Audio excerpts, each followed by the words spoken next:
What's up, and welcome to another episode of Cashflow Conversations. My name is Matt Love. This episode's a little different. This week I was lucky enough to be a guest on another podcast. It's called Coffee with a Personal Brand. So I figured you would enjoy it. We talk a lot about finances and fun little things like how I would help Bruce Wayne or Batman with his money. So enjoy, and don't forget, if you want a copy of the book and audiobook and join the community, just click the links below and you can get all three. All right, enjoy. Hey, Matt, welcome to the show. Thank you for having me, Alberto. This is exciting. Super happy to have you here.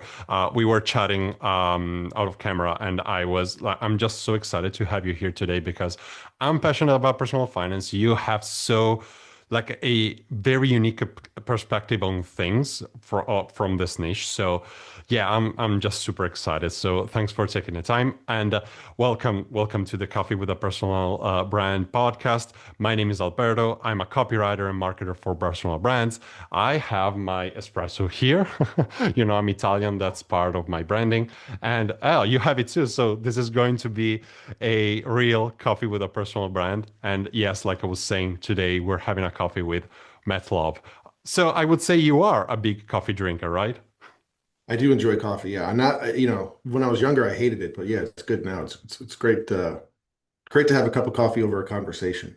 Yeah, love it. I agree so much. And the espressos and the cup of coffee is something that here in Italy is like culture. So I get what you mean. And I would say, like, just to break the ice, why don't you start by sharing a bit of your story for those who don't know you and like just who you are, what you do, etc. Yeah, so I'm entrepreneur, living in Nashville, Tennessee. I have a wonderful wife. I have three beautiful daughters, all blonde haired, blue eyes, little mini me's running around. I went to college for architecture, and I think architecture is a beautiful marriage of objective principles and subjective design. And when they come together, they can create beautiful spaces. I mean, you're in Italy, some of the most beautiful buildings in the world. The profession of architecture kind of failed me. It wasn't fulfilling. We were doing houses for billionaires, and it just didn't get me out of bed in the morning. And so I switched careers and got into custom garage designs. So for like man caves, helping guys design the last room of the house they could call their own, the garage, and met some cool people and realized that you don't have to follow the track that people tell you to follow in order to be successful. You don't have to go to college to be successful. I did. I have 2 degrees, and I laugh at it. I found my degree, just moved into a new home, and I found my college degrees. They're mounted in the beautiful frame. I don't even know what to do with them anymore. It's like a piece of paper. It doesn't mean anything. I'm not even in that industry.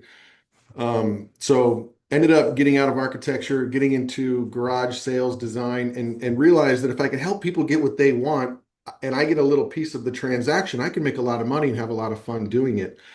And around that time, a good friend of mine lost his mother, and he inherited a big account value, but it was pre-tax. So the government got to take their fair share, which was much more than what they were expecting. And so what I realized is that people are doing what's popular because everybody's doing it without looking at the exit, without looking at the long term. It's just immediate gratification today. And because everybody's doing it, I'll do it too. At the time, I was making the same financial mistakes, funding these retirement accounts in my 20s, which was a really dumb idea. At 25 years old, you can't touch that account until you're 60. So you're postponing the use, invested in somebody else's business on Wall Street, not investing in my own personal brand. And I just find a lot of conflict in that. So I switched careers and got involved in the financial world, and that was 15 years ago. Wow, wow, there like you touched on so many little things that I want to piggyback on. The first thing is I think when you talked about the man cave, I think I saw an offer a few years ago that probably maybe it was called the mancave.com or something like that. It was like when I saw it, as an Italian, I didn't even know what like that you had like the concept of man cave and how big it was for the US. But I saw it and I said, wow, it makes so much sense, and I can see why they're crushing it because, yeah, you help people build their man cave. Like Dude, people are how spending 20, 30, $50,000 on a garage, and you just have organization cabinetry, you do some cool workbenches, some epoxy flooring, you get your car lift so you can hide your Lamborghini up off the floor. It's pretty cool stuff.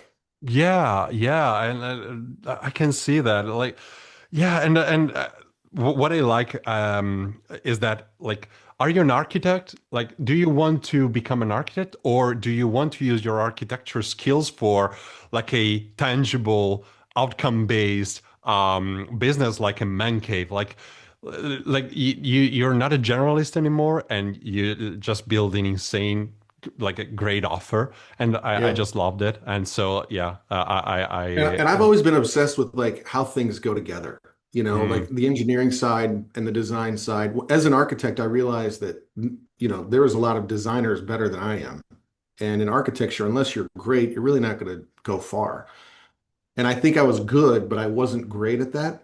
And what really I was obsessed with is not only how things go together, but it's like the big picture. What's the big picture of this? And when it came down to the little design elements, I was like, I would get ADD and just didn't care anymore. And so I really was drawn towards urban design. And if you think about the way European cities were designed, it was not around the automobile. Typically European cars are much smaller, streets are narrower, and it's all about the pedestrian walking because these cities were designed before cars ever existed. And in America, you have engineers designing cities and making codes and like this area has to be industrial, this one's residential, this one's commercial, this one's, office space. And then your life is behind the windshield of a car. And so I hated that idea. I wanted the walkable traditional neighborhood design, and it's called new urbanism. It started in the 80s to go back and reflect on old cities and how they were designed around the pedestrian rather than the human. And so yeah, I like the big picture stuff. I've always been a big picture when it comes to the nitty gritty. That's where I like to get subjective and let clients be subjective with what they care about. Like that's why I like the Legos. I can follow directions. I can put all this thing together, and I got this cool thing when I'm done. And I just have nowhere to put them. because you don't have a man cave yet, probably. Yeah, exactly. I'm working on the man cave. Yeah, yeah, exactly. Now, it's fun it's funny that you've been talking about architecture because one thing that I wanted to chat about is not like architecture per se, but one thing I found interesting while I was consuming your content is that um, we both come from a different field compared to what we're doing now. Like I was a translator before getting into marketing and copywriting. You were an architect before getting into personal finance and all that, everything that you do that you described. But I found that again, I was a translator, but what I found is that what I had learned in my years as a translator helped me a lot in what I do now because there are a lot of things in common in terms of the process and how to approach things, et cetera, et cetera. And I think you already talked about that in some of your videos, but like how did architecture help you in what you do now? Like in terms how in the work that you do today, do you think it helped you in some way? 100%, dude. College was an experience, and experience is what you get when you don't get what you want. And you learn principles in architecture, right? So there's a reason buildings stand up. And I joke about the Leaning Tower of Pisa, right? That building is leaning because it was an improper foundation, and it turned out to be this great, tourist thing that they'll never fix. They want to keep it like that because people want to go and see it. But in the end, it was a mistake that caused that. And so when I got out of architecture and into the financial world, I was obsessed with why are these financial planners, and I use quotes there because I don't think they are. Why are these financial planners recommending these certain moves? What's the principles behind the decisions? In architecture, you have to follow the principles and then you can get subjective on what the thing looks like. But you have to have a foundation. Otherwise, anything you build up will collapse.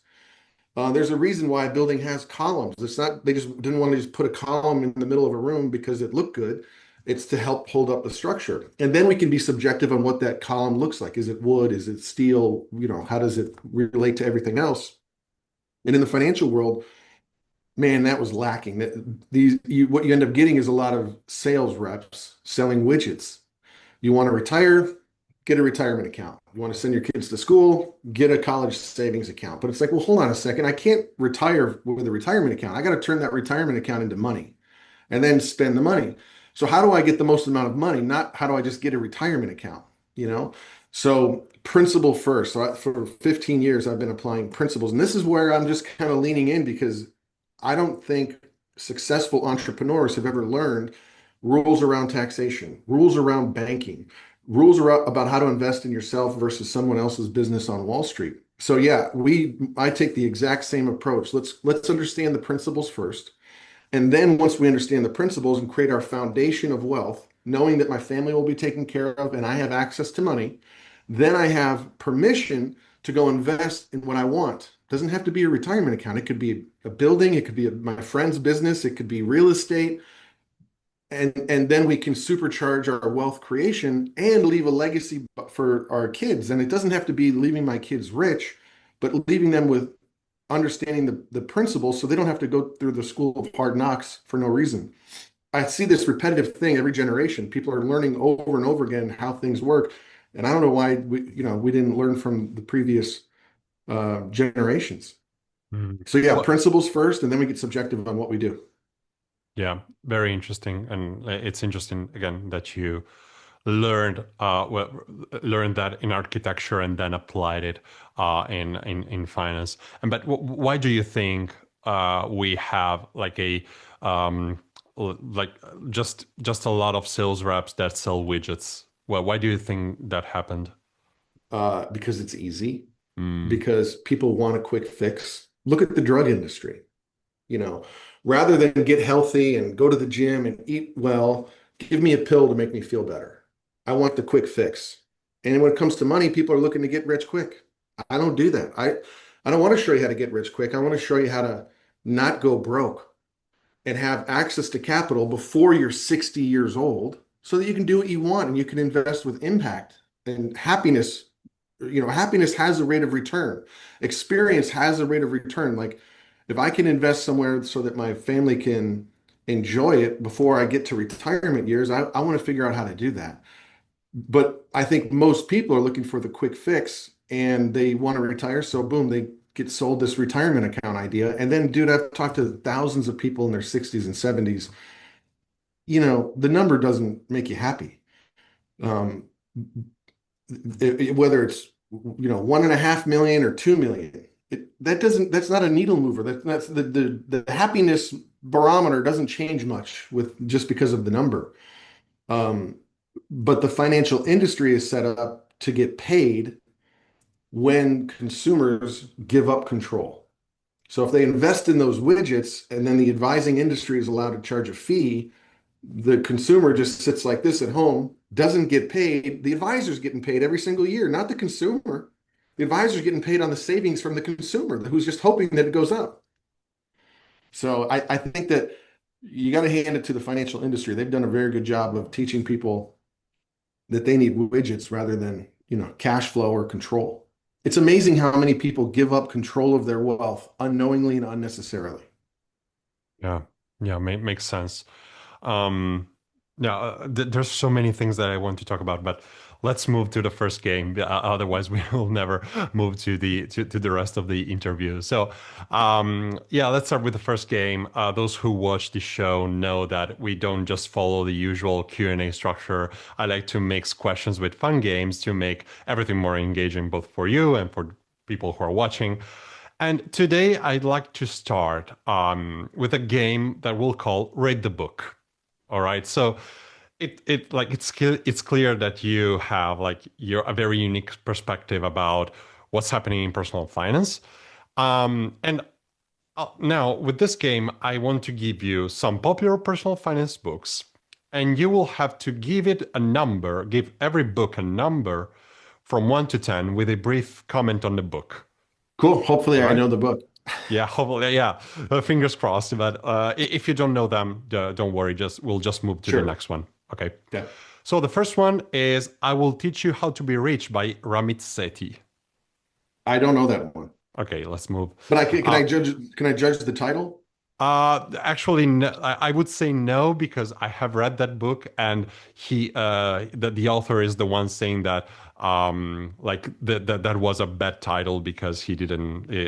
The only thing right about the title he said was the how to be rich and not how to get or become rich.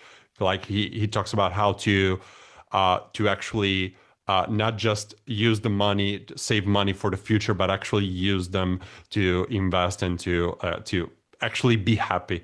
So, but if you don't know it, then we'll move Well, I to the like that. next. I like that. I like that idea. Yeah, yeah, I think it's pretty aligned with what you're saying. Now, with the when it comes to the technicalities, like which account to use, when to use it, and when to get out of an account, like that stuff. I don't know. You would have to read it, and you will. Maybe I would love to like you could record a full commentary on YouTube, like a 20-minute video, because it's pretty viral. That they he even did a Netflix series about where he would help Oh regular yeah, people get out of debt. So I did uh, see that.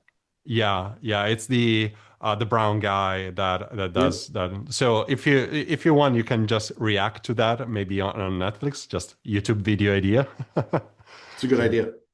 Yeah, the next one, let's hopefully you know it. It's The Richest Man in Babylon by George Samuel Clayton. It's a Yeah, that's a 10. It's a must read for everybody. You can get it done in a weekend. It teaches principles before strategy. So I love that idea. Yeah, that's a 10. Actually, at one point I had a bunch of those and I would hand them out to clients. Oh, wow, interesting. Interesting. Yeah, it's and there's also like the free audiobook on YouTube. I think I listen to it like once a year or something. Yeah, But yeah, I really like it's one of those books I think that you need like the first time you read it or listen to it, maybe you don't really grasp the meaning of things, but after like you read it the second or third time, it really lands better, I think. yeah, yeah. There's Yeah. a reason that book, I mean, gosh, when was that written? That was a long, long time ago. Yeah, exactly. Yeah. Now we move to the third one, which is Money Master the Game by Tony Robbins. Okay, so I have not read that personally. However, I've been more and more interested in Tony Robbins recently. One thing that I do like is that how he calls out the cost of retirement accounts. And people are not realizing that what they're actually spending to invest in the same thing that they could invest in for absolutely free. So I like the transparency that he's trying to bring to the consumer. And since that book came out in America, they changed the law where the um, brokerages that manage those retirement accounts have to be more transparent with the actual fees that are involved. So I think that was a good disruptor for the industry. Interesting. I didn't know that part. It's very interesting. Now, The Psychology of Money by Morgan Housel. I haven't read that one. Oh, I thought this was this one like one that you would have read, but it's okay. The last one, The Total Money Makeover by Dave Ramsey. So I'm in Nashville, Tennessee. I would give that book a 7. So you don't Um, hate credit cards, I guess. I don't hate credit cards. I don't have my shirt on, but I have another shirt that says buy, borrow, die. So the idea is I buy an asset and then I borrow against it because debt is tax free, and then I can go buy more assets. Now, why I give that a 7, it's not a bad book, but I think at some point you will graduate from that type of thinking. And he's right here in Nashville. So I know of Dave very well. In fact, they had an event in my office down below like last week. So I think here's my thought, bro. Most Americans spend more money than they make. That's why I give the book a 7, because most people need to read it. At some point, I'm going to graduate from that thinking and understand that I can actually use leverage to help. But if I go into debt to go buy, $1,000 pair of shoes, that's not smart financial decisions. So I think it's a seven. I think most people need to read it. And then at some point you're going to go, all right, what's next? Makes all sense. Well, Matt, you Let me passed the first suggest one game. though. Oh, sorry. Let me suggest, there's a couple I want to suggest. First one is Rich Dad, Poor Dad. You ever Oh heard yeah. that? Yeah, yeah. I have it I not love that here, book. but on the other room. Yeah, in the other room I have it. I love that book. It's told as a story. I think a lot of people can relate to it. Growing up hearing we can't afford it versus how can we afford it. I just think it's a mindset that I think, and it probably is similar to the psychology of money. I've never read that one, but Rich Dad Poor Dad for me was a catalyst. And the other one that I really enjoy from a friend of mine wrote it is called Killing Sacred Cows. In Interesting. fact, the guy who wrote Killing Sacred Cows, his name is Garrett. And then you have the guy that wrote Rich Dad Poor Dad, Kiyosaki. Kiyosaki copied Garrett's story. And instead of killing sacred cows, it was like herding sacred cows or something like that.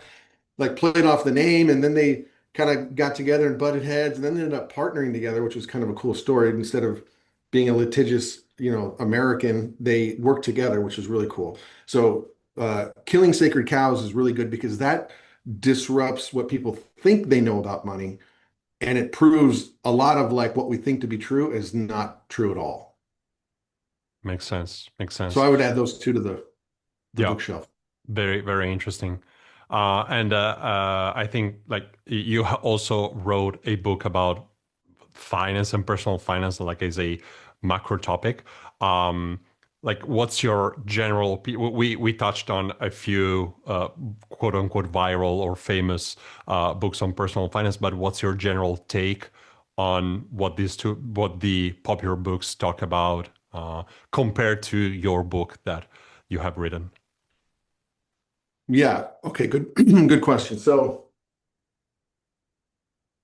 my book is called The Entrepreneur's Asset, and I wrote this because kind of like killing sacred cows disrupts what people think.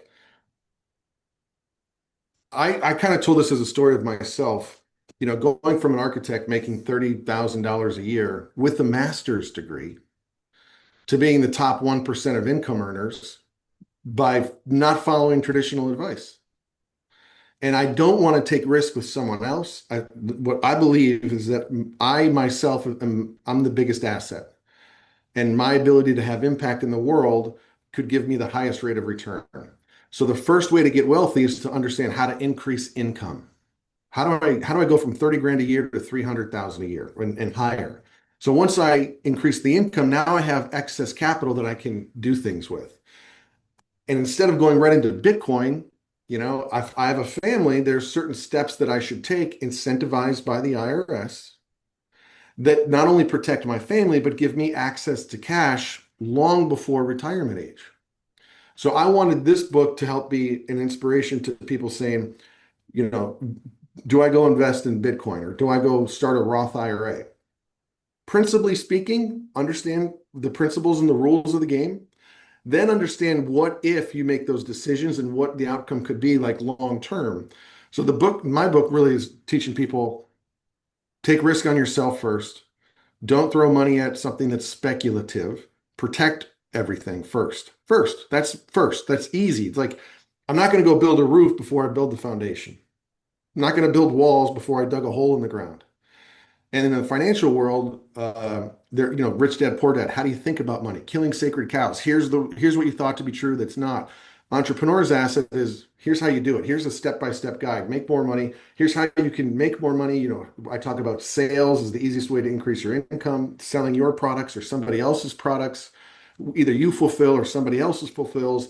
And then once your revenue is higher, what do you do with that money to protect it? So that's why I wrote that book. Awesome, awesome. I would say you passed the first game like in the best way possible. Not Okay, only you good. rate, not only you rated the books I gave you, but you also gave your perspective and you talked about your book. So yeah, you couldn't do it better than that. Good. Perfect. Now, we talked about the books. We talked about your perspective on what's happening. Um, we've been talking about personal finance, and we also talked about like the like for example with Dave Ramsey, they like most of these authors they talk to the regular people, right? To the average American or the yeah, the regular worker. But from what I know, you work specifically with entrepreneurs when they have to make an exit and they have to manage their money to build and then protect wealth. What Mhm. do you think is the difference in your experience between personal finance for regular workers and personal finance for entrepreneurs? Bro, you got to be crazy to be an entrepreneur in the first place. You have to have this little thing off in your head saying, I can do better. Um, I don't know what it looks like. I just want to try. And I just have an empathy for that because I went through the same thing. Like I was told to go to college, I wanted to go to college and then you get out and it's like, all right, this isn't what I expected. I see a ceiling here. I want to invest in myself and my abilities. Um, because what I realized a long time ago too, Alberto, is that it's easier to make an extra $10,000 a year than it is to save an extra $10,000 a year on a fixed income. You know what I mean? And I see your Hormozy books back there. Those are Yep. the Bibles for marketing, dude. Um, so when it comes to, there's different people, you know. There's people that like to get in line and do what's popular and focus on something else. Great. That's the Dave Ramsey approach. I want control. If you don't like control, do what everybody's doing. If you don't want to invest in yourself, just go do what everybody's doing. It's not bad. It's just different.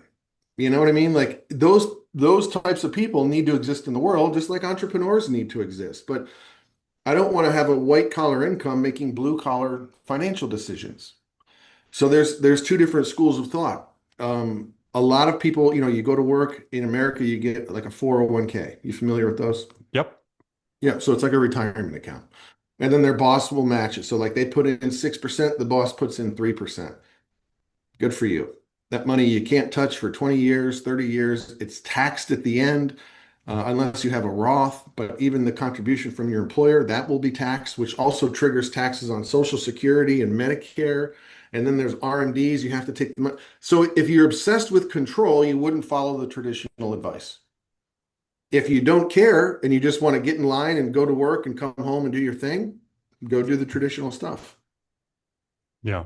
Yeah. And do you think that what's the biggest mindset shift that people who are trying to build wealth again because we're talking about the difference between being a regular worker managing money when you're a regular worker or managing money in the best way possible when you're an entrepreneur, what do you think is the biggest mindset shift or biggest yeah biggest approach shift that people need to do when they do that type of change?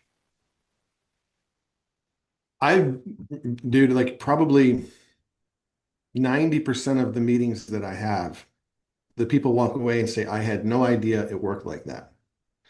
So the first thing that somebody needs to have is this thing that we used to have as a child called curiosity.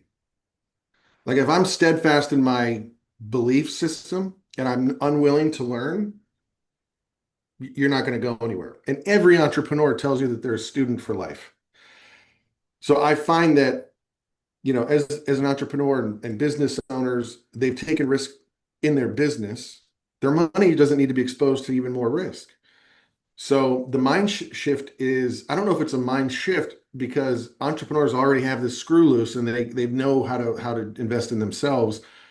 I just help teach them methods and tactics to actually put that in place so that they're taken care of. You know what I mean? So it's that curiosity thing.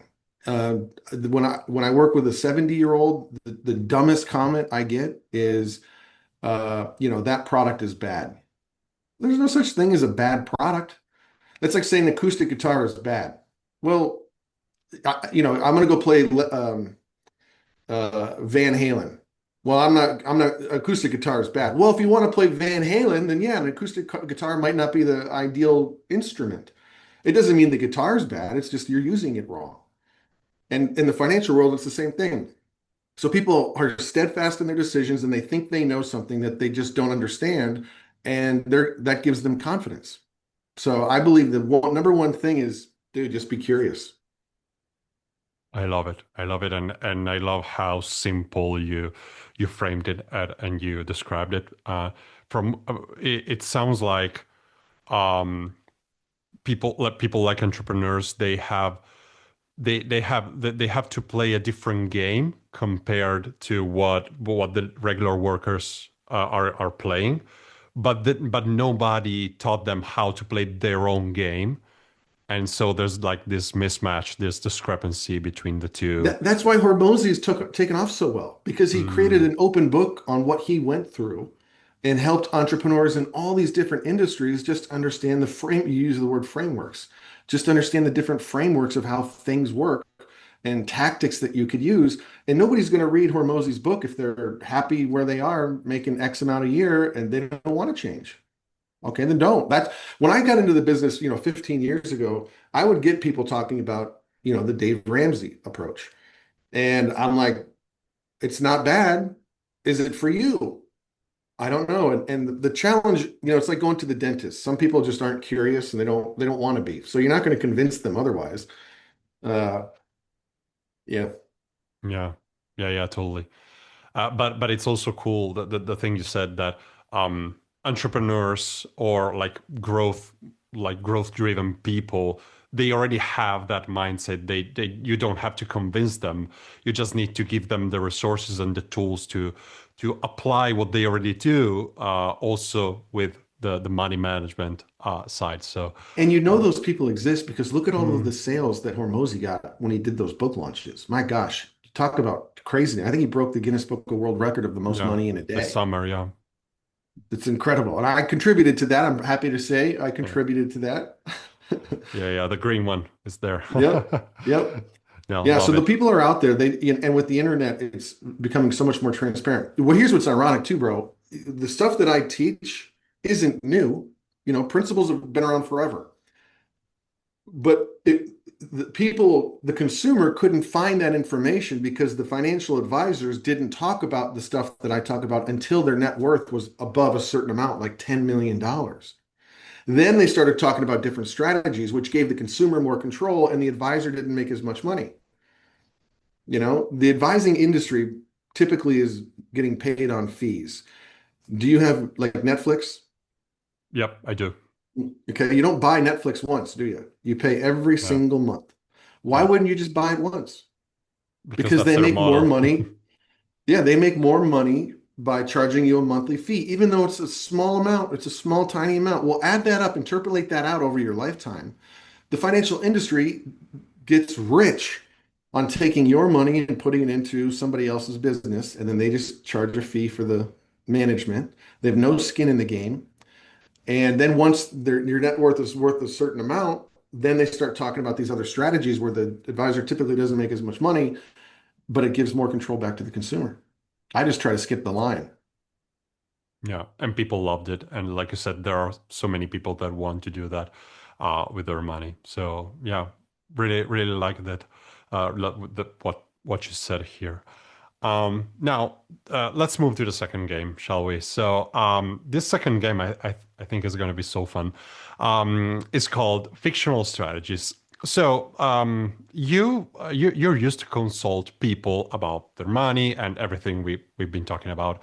So let's see in practice, but in a fun way. Okay, so I Okay. will give you three fictional characters, and the main question is, if you were consulting them about their money and their like heritage and everything, what would you tell them? And let's start with Batman, Bruce Wayne. So super rich, pretty young, has like a pretty clear mission, in his city, and how like he's super rich. How would you consult him about his money? So rather than being, a scripted advice for people. I it's all unique to the individual. So if we take Bruce Wayne, billionaire, vigilante, loves cars, doesn't have a family, right? He's got no kids. Yeah, So exactly. that starts to create the framework of what goes on next. So let's understand current position, and then let's look at what he cares about. Well, he cares about, the city and taking care of people and getting rid of crime. So I would start asking questions around the idea of what are we going to do when you're gone, and how do you make this uh, approach last longer than you do? Because if this goes back to this idea of like restarting every generation, it doesn't need to be restarted. And rather than, the Warren Buffett approach of everything goes to one charity, what could we set up that would create his legacy in the same fashion that he lived his life? So that's where I would start with is how do we keep this going long term? You don't have kids, you don't need any more money. So the rate of return we're not really interested in. Your business is creating all this revenue. You're not interested in turning, a million into 1.2 million. That doesn't matter. So how do we make this last forever? And I'm going to end it with there's a book in the United States called What Would the Rockefellers Do? Hmm. And I would suggest that book is reading material for Bruce to understand the different tactics that we could put in place. Love it. Love it. Keep Yeah. going like that because I really like this. Now, do the same with Willy Wonka. So he's trying. If you watch the movie, he's looking for a someone to hand over the business. He loves traveling. He built an empire, but again, he doesn't have a family. So, uh, how would you consult him?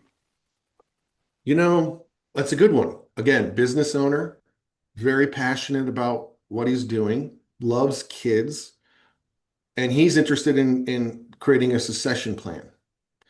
So I wonder if we could create some sort of marketing game process to like he did. Like he had all the kids come and then they all just kind of fell off because they're all bad kids.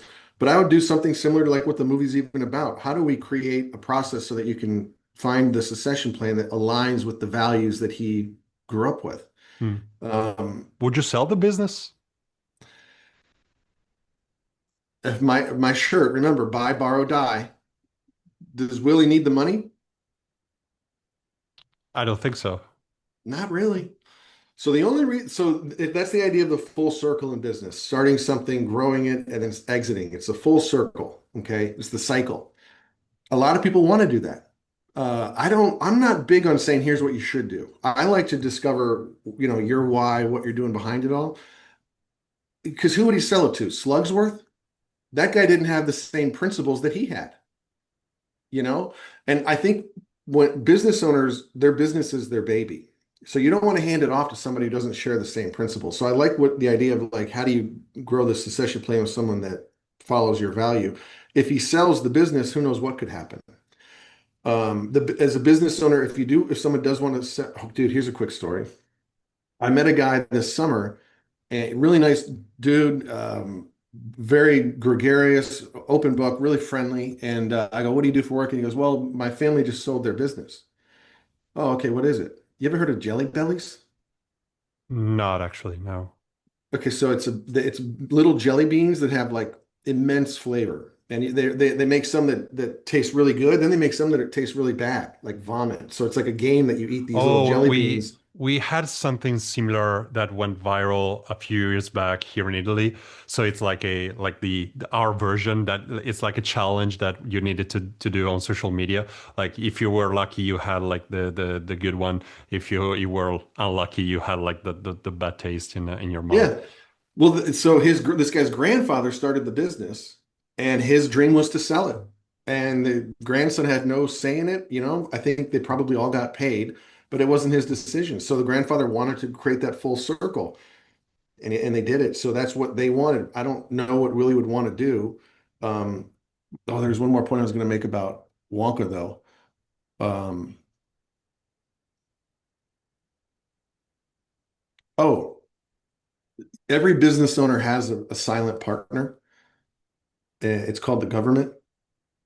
So anything that we do, we would want to be able to make sure that the most amount of money can get transferred to the next owner without the IRS stepping in and taking their fair share or minimizing their fair share legally and ethically. But because this is a big mistake that people make is they look at a number and they think that's all theirs. Now the IRS is going to get a portion of that. So Willie, we got to set up some trusts. We got to do some creative money moving. If you look at Steve Jobs when he passed away, the way that he set up his estate, almost nothing went to the IRS. It all went into a trust. And his succession plan, a female inherited all of it, and the IRS didn't get any. So we got to come up with the if you don't sell it, there's still an exit plan at death. So we got to come up with the exit. Nice. Now for the last one, a bit different.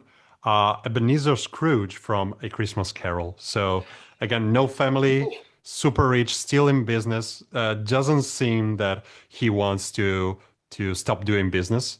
You know what, Uh, dude? yeah. So yeah, so Ebenezer Scrooge, bean counter, terrible employer. His employees hated him. Let's take the character at the end of the movie. So after he met all the ghosts, so he's a better employer. Now he has a lot of money. He knows he still wants to keep working, but he's better with people. So let's take So that that's interesting. version. So the beginning, Ebenezer, I honestly I wouldn't work with him. Yeah, no, I don't think anyone would.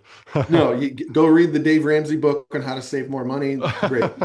I believe you're not going to save yourself into being a millionaire. It just doesn't work, nor is it fun. If it does work, you finally get there, then what? You've given up your entire life. So not, let's use the old Ebenezer after he had these epiphanies of what actually mattered in life.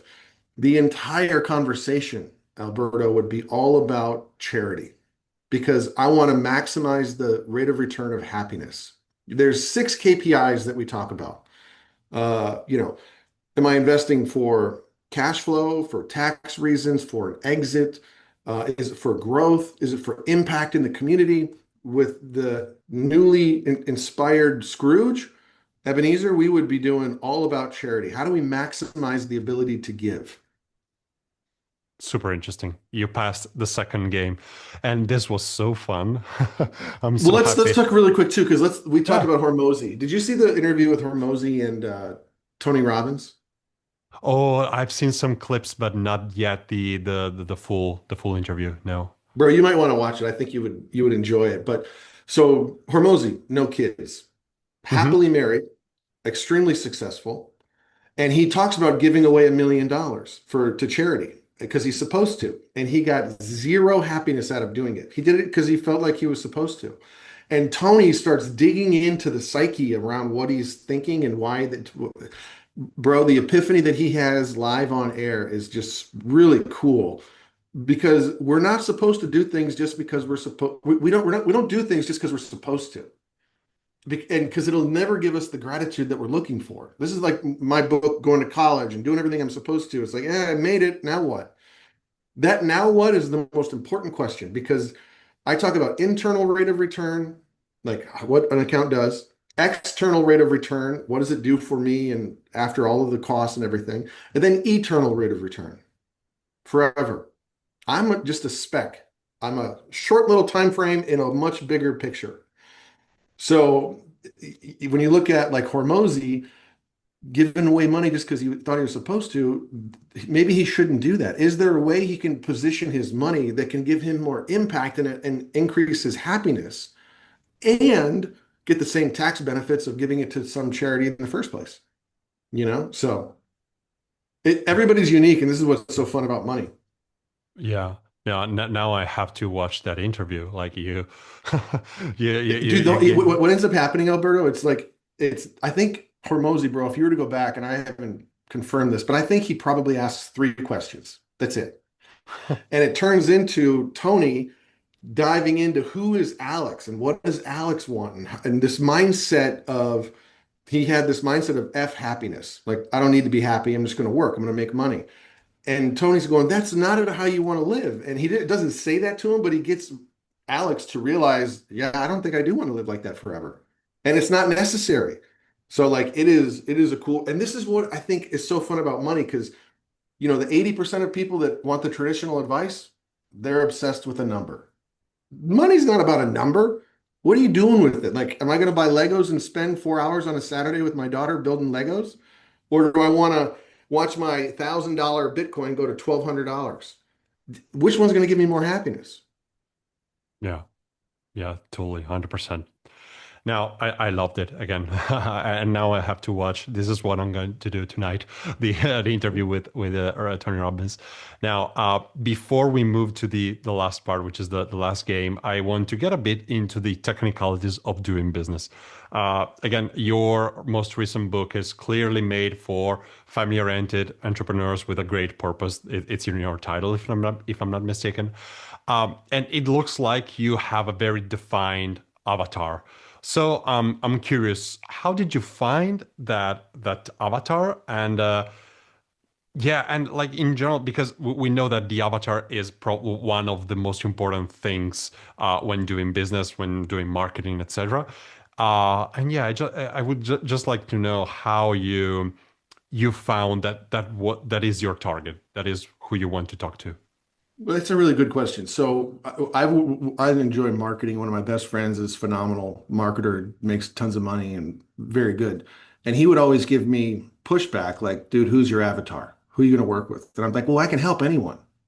But just because you can help anyone doesn't mean that you should. And so I spent years working with retirees. You're 60 years old, you got your account, you want to stop working.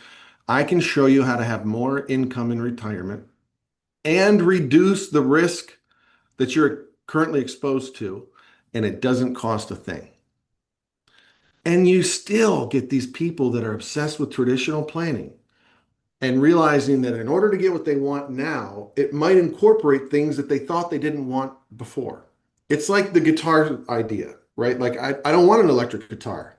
Well, what happens if you can play more music with an electric guitar and it doesn't cost you anything? Well, I don't want the electric guitar. Electric guitar is bad. That's frustrating. So, like, do I want to spend a career convincing people? No. Or do I want to spend a career helping people who are curious? So, I decided to stop the retirement side because not only is it frustrating, I don't relate. I'm not going to be 65 years old without thinking about what does the end game look like.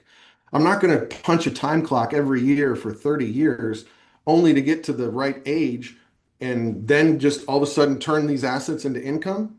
It doesn't work like that. So I had a hard time relating. I could be effective with some people who were ready to take action. You can make a lot of money doing it, but at the end of the day, I wasn't fulfilled. And so the crazy part is like my best clients are the ones that are just like me. Love your family, hate paying extra taxes, and really like the idea of control and the idea of investing for happiness and longevity. So like I don't want to leave my kids rich, but I want them to be able to be taken care of and have access to money without going to the bank.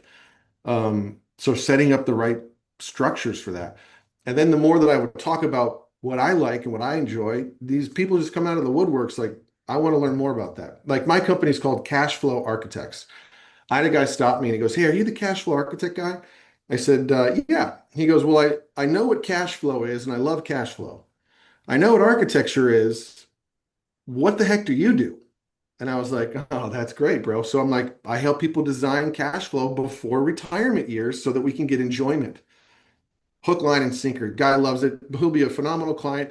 Great conversations. He's got kids in his business that work with him. He's got 10 grandkids, all under the age of 5. So his priorities are straight. And he grew up as his father was a financial planner.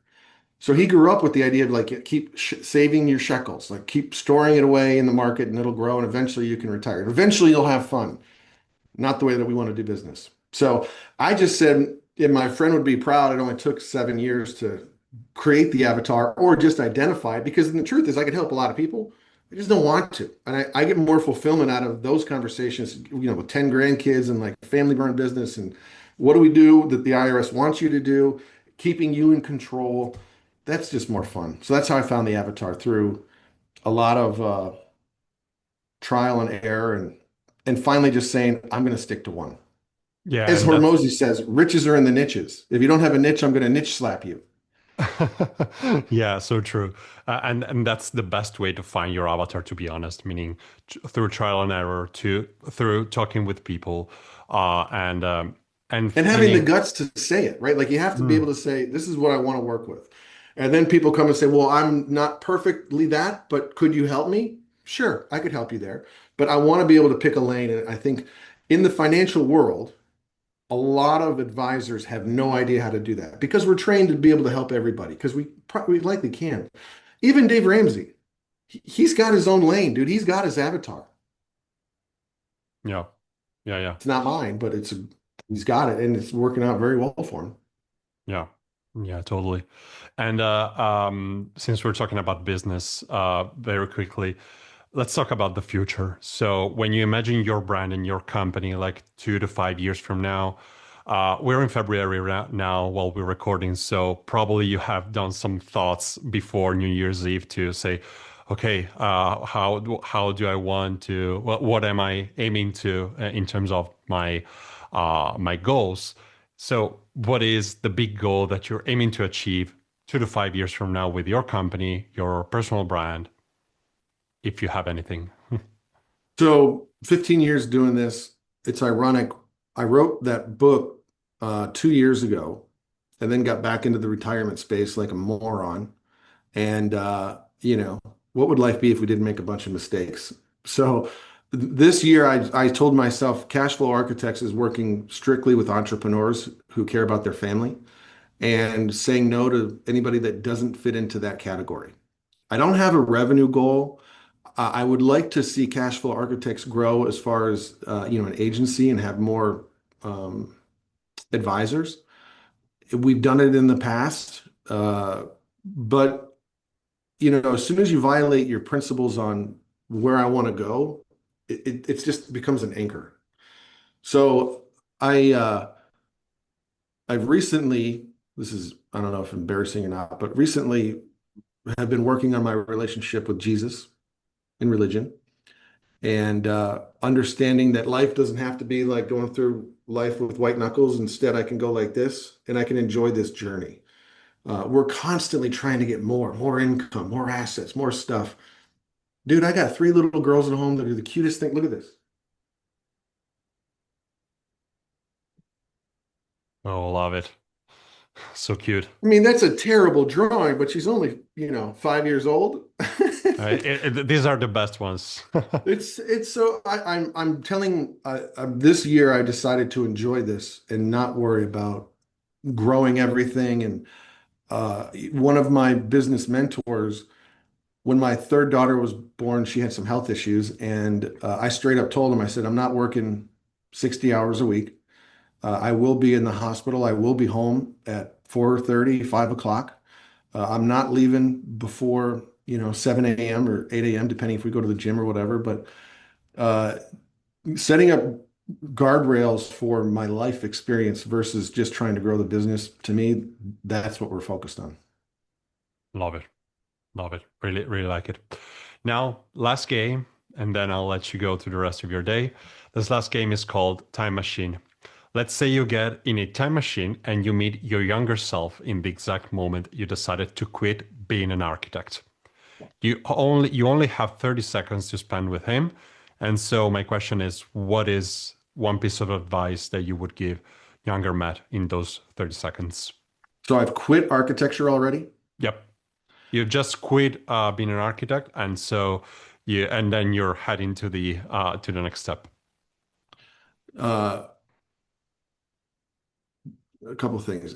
If I were to go back, I would like to go back before I went to architecture school It and works the say same. this Yep. and say the same thing.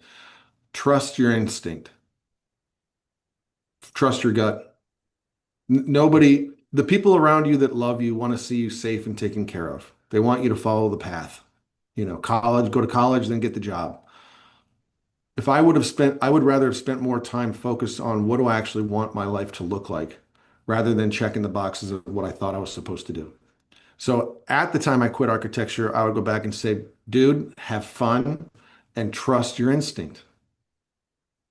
Matt, it's been a pleasure. Thank you for taking the Good. time. Uh, Thanks, man. Thanks for having me. yeah, and where can people find you or contact you in case they want to know more about what you do? Is there any, yeah, like Yeah, any I'm on link? Instagram, LinkedIn, all the socials, just Cashflow Architects. And then if you go to cashflowarchitects.com, you can get a copy of the book, and it comes with an audio version as well. So you just one-time payment book, audio book, and then you can join the free community that we have on School. Thank you, Hormozy. And Sim Albans. All right. Thank you again. It was a pleasure. Bye, everybody. Thanks for listening and watching. Thank you.